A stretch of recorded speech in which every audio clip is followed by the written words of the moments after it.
everyone, my name is Sierra and I am the founder of Sierra's in Theater, which is a blog.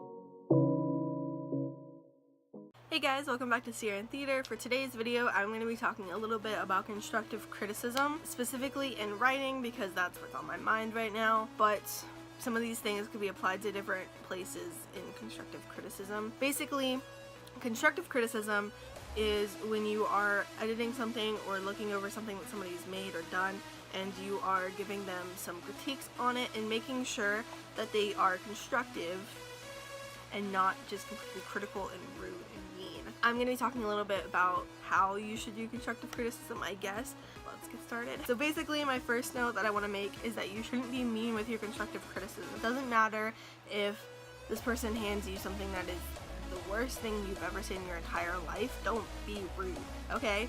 Don't do it. Don't be rude. You want to use your advice in a nice way while also making sure you get your message across. Let's say that you think that their dialogue is unrealistic.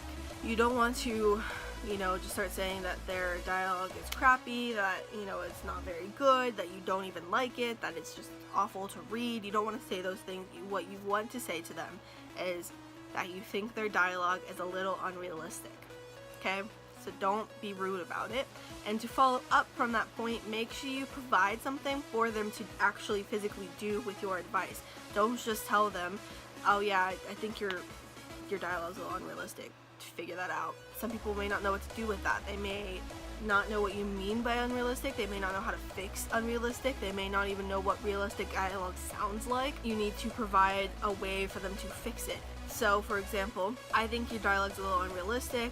I would suggest going back and thinking about how a teenager would say this as opposed to how they're saying it now, which provides them a little bit of a okay, so thinking about what a teenager would say, or how would a teenager say this, and that could help them actually figure it out instead of just kicking them out and being like, fix it, go. Providing specific examples of how they can fix their problem will also help. So if in general their dialogue is unrealistic and you have suggested that they go back and figure out how a teenager would say something, you can also find specific moments inside their thing and tell them like, hey, in this section, make sure that you, like, throughout the play, that all of your things are, oh crap, I don't even remember what it's called, like, not I am or do not or cannot, like can't, don't, I'm, because a teenager would not say do not or I am or cannot. They would say can't and don't and I'm. So you would point out something like that, and that way they can go through their whole script and fix all of those, and that already takes out a good chunk of the problem. Also suggest specific ways they can fix a whole sentence. So if one specific sentence just does not sound right, let's just say, for example, that there is a businessman who's in his 50s, very sophisticated, he owns a company, that kind of guy, and they keep on putting him into situations where he's saying LOL or dude or bro, or using very teenagery, like laid back kind of dialogue, because that kind of person probably wouldn't be saying those things. It needs to be a specific choice if they are, and that needs to show in the differences between when he's talking to his friends, he may say bro or dude, and when he's talking to a colleague or his boss or a employee, that he says not bro and not dude. So you could find specific sentences and suggest how to fix them. So if in that sentence they said, LOL bro, did you catch that game last night? I hated that. That was such a dude bro sentence for me to say. Whatever, irrelevant. Then you could suggest them say, hey, I think that this is a little bit out of their dialogue range.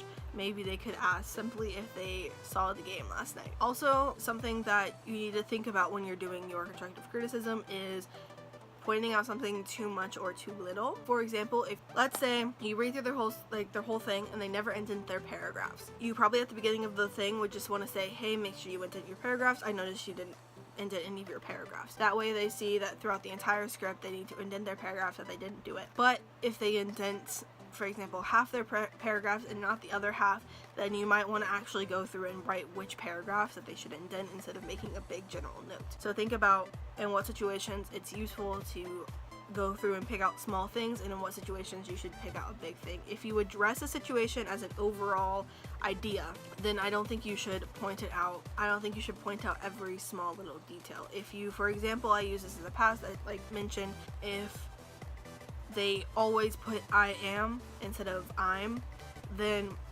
put, you know, a general note. Maybe you should abbreviate. Is that what it's called? Abbreviate? I don't know, maybe you should make it I'm instead of I am when it calls for it. My next note is for things that you think are very big general notes. So things that would completely change everything inside the thing that you're reading. Like, for example, if you think a character shouldn't be in the script, that could potentially change a lot of what's being written. Or if you think that the beginning was a little weird and that it should be a little bit different, that may change the entire story. So if there's a very big general idea and you have time to talk to that person before editing the rest of it, I suggest you do. So if you think that this character shouldn't be in it, or if you think that this is missing a plot point that you think should be there, then you should reach out to the author before you finish editing the whole script and say, hey, before you finish editing the whole thing, and say, hey, I personally believe that this character doesn't really play a role inside the story and that they don't really belong inside of this particular story, and I believe that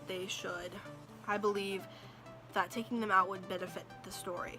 And you can send that to them, and if they agree with you and they're like, yeah, I just kind of threw them in there because why not, I'll go ahead and take them out, then let them do that before you edit the whole script. Let them know, here's this really big part of your script that I think is a little bit wonky, you should probably fix that first. And that way you're not editing a whole thing and then having to scrap all of your edits and get a new thing because you gave them a really big thing to change and you edited the whole thing first.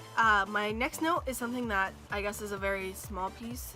Say things like, I believe, I think. Don't say you should, you must. Don't make your suggestions become demands. They are always something, unless it's grammatical and it's something that's actually wrong. I mean, in that case you wouldn't actually be writing anything, you would just be like, make sure you put a period here, make sure you know, make this capitalized. Like, you're not going to write a sentence out for that. But if you are writing something, you know, else other than grammar, other than something that is actually physically a fact, it's always your opinion and it's always something you believe, and in the end it may not be something that the author agrees with. The author may have a reason for doing something, or the author may not agree with your opinion. It may offend them or draw them back from your advice if you're making all of your suggestions become demands and pretending like they are facts and things that need to happen. So always phrase things, I believe blank. Like, for example, the last thing I said with the character not being inside the story, it should not be, this character does not belong in the story, you need to take them out. It should be, I personally believe this character does not belong in the story, and I think that taking them out would benefit the story as a whole. I never said that they should take them out. I never said that they had to take them out. I never was like, take them out of the story. I just said that I think it would benefit the story, but I think that it would be a good decision, which is just a suggestion and something that they don't have to take. Why is my hair being the worst today? So overall, when it comes to constructive criticism, make sure that your comments are constructive. Make sure that they are actually benefiting the author of whatever is happening. Make sure that you are never just being mean or cruel. Make sure you provide them with a way to fix whatever it is that they need to fix. Never just leave them hanging. And make sure that you acknowledge that these are suggestions, and make sure that you don't put off the author with the way that you suggest things. So yeah, there's my little spiel about constructive criticism. I hope you guys enjoyed this video, and I will see you all tomorrow. Bye. Hey Guys, thank you so much for watching my video. I hope you enjoyed it. You can find many more videos just like this one or many other topics on my channel, so make sure you check it out. And while you're there, make sure you subscribe, hit the notifications bell, and like this video. If you haven't seen my Instagram post, you should go over to my account, like my photo, comment what you liked about this video, follow me on Instagram, Facebook, Snapchat, and Twitter. If you're interested in looking at my website, the link for that is down below. On there you can find short story scripts and my Red Lady series that is going on right now. I had an amazing time making this video, so I hope you had an amazing time watching this video, and I will see you all tomorrow. Bye guys.